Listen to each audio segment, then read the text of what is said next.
Welcome to the How to Play guide for the marketing and positioning simulation game. Basically, your goal is to try and make as much money, or in this case points, as possible. Here is a perceptual map that outlines different positionings for primarily a fashion, clothing or shoe type product.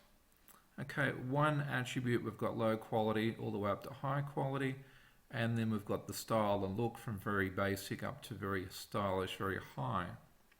Now what we have is each of these cells is coded with a letter and a number. So this one here for 600 points would be A8. This is color coded. Green means very attractive, red means quite unattractive. So this is A segment. They're wanting high quality, high fashion, and they're worth 1500 points per round. This one here is fairly fashionable, quality is not as important, 800 points per round. Down here is another key segment where it's just high quality, not so concerned with the fashion and look. And down here is probably our budget buyers who don't really care about either. They're probably more price sensitive. But these numbers represent the value of the market. Now, if you position slightly away, give you some point of differentiation, there are points still available. And there's points available everywhere in the marketplace.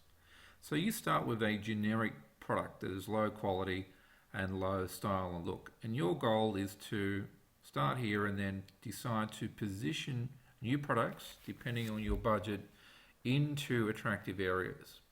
Now, of course, all your competitors want to do the same thing. So you've got to hit attractive markets, utilize your money wisely, yet trying to understand competitors to make sure that we don't end up in lots of competitive battles. Because the way the point system works is depending on how many teams are in here, we split the points. So if you're the only team in H3, this one here, you get 1,000 points. If there's two teams, you split the points evenly at 500 each. If there happens to be 5 teams in there, well, there's only 200 points each. Okay, and this game allows up to 10 teams playing, so potentially you could have a lot of products in a particular cell. So you've got to be thinking about, okay, what are the competitors likely to do? And over time, you get a sense of what they will do, and then you try to predict their behavior and try to target your money wisely. Now you can have more than one product in a cell. So for here, say D3, that's worth 800, quite attractive.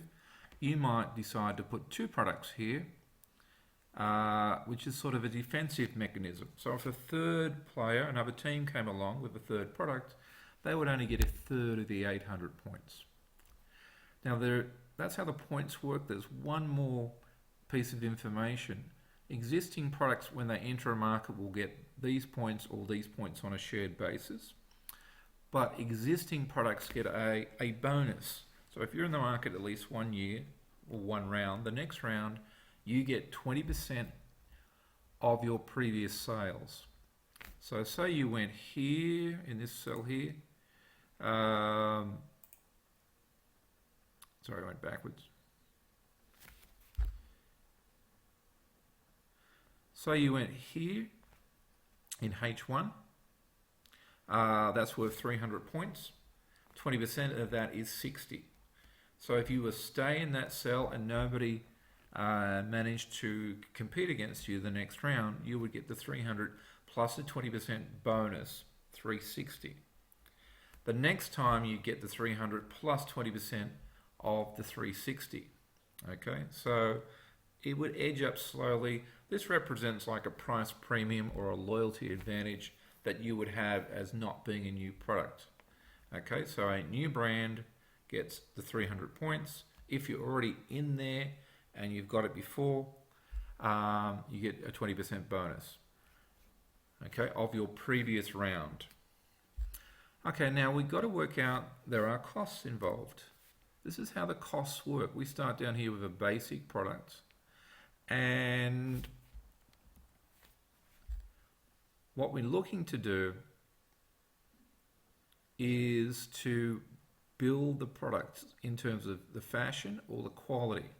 Now they cost points. Every time you do that, there's 200 per square you move. And it's a vertical or horizontal, it doesn't work diagonally. So if we're starting here and we want to go to G3, which is quite attractive, we would have to go up 1, 2, 3, 4, 5 squares. Okay, so that's going to cost us 1,000 points. If we go back, we can see the G3 is worth 600. Costs us 1,000 to get there. Therefore, we would need to win sales over 2 or 3 years to basically get a payback on that. So we've got to be thinking about payback when we look at these costs. Now up here, it's a long way away. It's high quality, high fashion, and there's a lot of points to get there. 3,400. You guys will start with 5,000 points. Okay, some of these are quite attractive, but you're spending 3,000 points to get there. So obviously you need to have these for at least 3 or 4 years to get a payback. So you've got 8 rounds to play. So you've got to be thinking about that. Okay, if you end up in a cell that is quite competitive and you wish to shift, I'll come down one more, you can reposition at any time. But whether you reposition upwards or downwards, it doesn't matter, it still costs you 200 points. So even though you've spent the money getting all the way up here, and you might decide you want to come back here because it's less competitive and a better return, it's 1, 2 moves. This costs you because you have to basically in the marketplace re-communicate your product, reposition it, redesign the product to some element. So there are costs involved. So just whenever you move, whether it's a new product or an existing product, it's just 200 points per square, and you've got to weigh that up.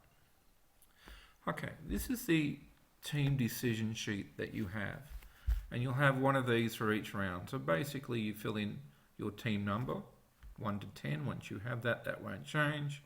Round number 1 to 8, goes up to a maximum of 8. And your budget. Your budget is whatever profits you have. You start with 5,000 points, so that's your budget. Over time you'll make and lose money. Your profit will adjust accordingly. The good thing is you can never go negative in this game, so there'll always be some money to invest. And all you do is decide what letter and number we want to go into, such as C3. You write that in and you just calculate how many steps that is up using vertical and horizontal steps, and what would that cost you at 200 each. So you just fill that in and give that to your instructor. All the information is here about the costing. Okay, there's a manual provided as well if you want to have a look through that, but there's just some minor points to remember. Now in round 1 you'll all be new. Round 2 you'll write, if this is round 2 here, you would write where you are already. That gives you a good understanding. Okay, if this is H3, keep this as H3. If you alter this, the game, the calculation thinks you are repositioning that particular product and you'll be charged for that. So if you're not moving it, H3, and it's going to stay in H3, I don't want to move it, it's 0 moves, it's 0 cost. So once you've invested and you're set on a position, there are no further costs to incur. However, this is H3, and you wanted to move it to H2, well that's 1 move and that's 200 points there. So again, try to minimize your number of moves, okay, by keeping the same product each time. So whatever product 1 is, you keep it that for the game. There's no point withdrawing products. If they're not performing, you would reposition them, not withdraw them. You've got up to 20 products. That may or may not be viable later in the game. Particularly 10 teams, they might have 15 products each. There might be, therefore 150 products in the marketplace. You may not be getting payback, so you've got to weigh that up as well. So that's all you have to do in terms of your decision. Okay, the output you will see and be provided by your instructor is in several parts. I'm just putting it up on a screen each time. Obviously, for each team, you'll see total sales. Obviously, we want to maximize that. Just your market share calculated. Your best selling product. So you can say, oh, gee, we're at 250, but they've got a product that sells 1,000. Okay, so that gives you some competitive information, how much you spent on moving around. And your profit is simply your sales less costs. So this team's lost money. And this is, I've just put some data in for a first round decision. So everybody has invested. So they're losing money, but after about round 3 or 4, everybody starts making money. You're then ranked from 1 to 10, or depending on how many teams are playing. So they're doing best, okay, and we're keeping a running total. So we started with 5,000 points. That's what was got left over. So all of these teams, except for this one, have a decision to make. Now, next period, or next round, this team only has 125 points. You need at least 200 points to move a product and reposition a product. So they won't, unfortunately, won't have any particular moves because they spent 5,000 points but only generated 125 sales. Okay, over here we've got what the total market is and average team. So you can compare. We got 650. The average is that. Oh, gee, we're better. And average of repositioning, average of profit. Gee, we did that. We're doing better, etc. And see where you are relative to the market. Now, also provided is the sales outcomes for each particular product. So you can actually say, well, gee, why is team 3, for example, doing so well in sales?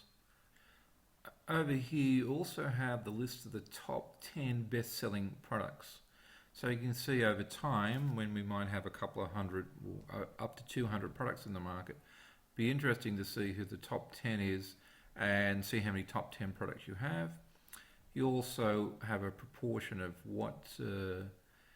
how concentrated the market is. So out of the top 10 products, what proportion of total sales do they represent? Over time, you would expect that to decrease. And you also got how many products each team has. Okay, I've had to squash these graphs up, unfortunately, to fit on PowerPoint. But basically, you've got 3 graphs per round on financials. So this just shows you very visually what the sales. So you can see team 3 right out in front, team 6 close by, and then 10 not doing too well, unfortunately. And then the profit, this is after your costs of moving and positioning. This is just an opening round decision, so everybody tends to invest, but we would expect to see profits over 2 or 3 rounds, and then your ongoing profits. So this graph here is who's winning the game. So you want to be the leader of this at the end of round 8 because you want to have made the most points or profits in that period. The other visual that you get, which will be very helpful, is the number of products per cell. So I've just put a few products in to start with. Red means it's quite competitive, and green means obviously there's nobody in there, and yellows are somewhere in the middle. So at this stage, the most competitive cell is H3. So you might have spent money, gone into H3 because it's close to start. It's got a fair few points and it's easy to get to, but so have a lot of other players. So, gee, we didn't do well. Why not? Oh, it was quite competitive. Yet, oh, they made a lot of money here. Why? Well, they're the only ones there. So you'll be able to then start to think about where the opportunities are, what the competitors tend to do, and then you go back to your payback, etc. Okay, so hopefully you enjoy the game, get a lot of value out of it.